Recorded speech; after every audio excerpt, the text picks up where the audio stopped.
2 centuries after the Prophet's death, the Islamic world flooded with 300,000 conflicting quotes. Scholar Muslim bin al-Hajjaj spent his life tracking their transmission chains. Applying a strict verification process, he filtered nearly every report until only a tiny fraction, 4,000 entries, remained. The surviving text, Sahih Muslim, is recognized as one of the most rigorously authenticated historical records of the Islamic faith. To understand what this religion demands, the starting point is the very first chapter of this distilled data, Kitab al-Iman, or the Book of Faith.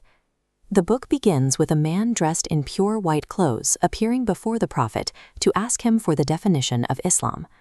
The Prophet replied by detailing a specific set of physical requirements, declaring the oneness of God, establishing regular prayer, paying an obligatory charity tax, fasting during Ramadan, and performing the pilgrimage to Mecca. Yet, the text immediately addresses a tension between these actions and the state of the person performing them. Following every instruction perfectly is not the same as being a true believer.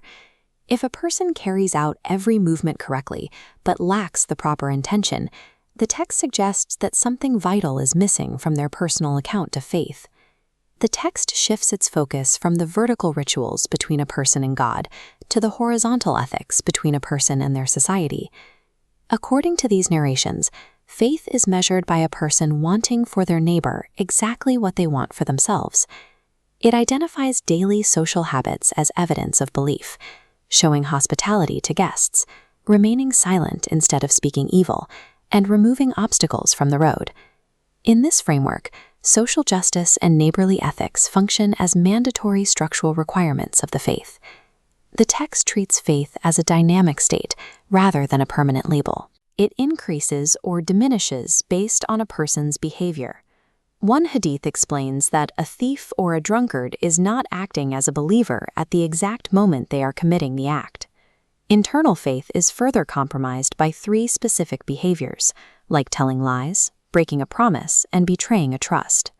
A person can perform every public ritual correctly while nullifying their own standing through these private ethical failures.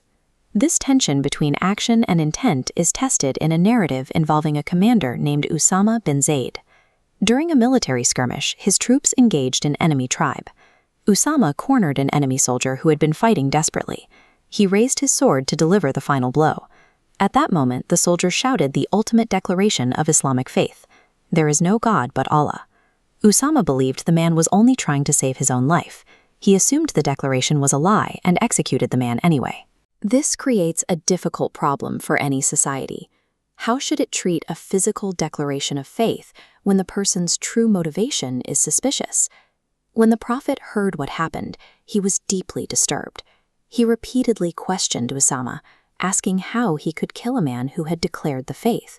Usama argued that the soldier only spoke out of fear of the sword. The Prophet replied with a single question: "Did you tear his heart to find out whether it had professed or not?"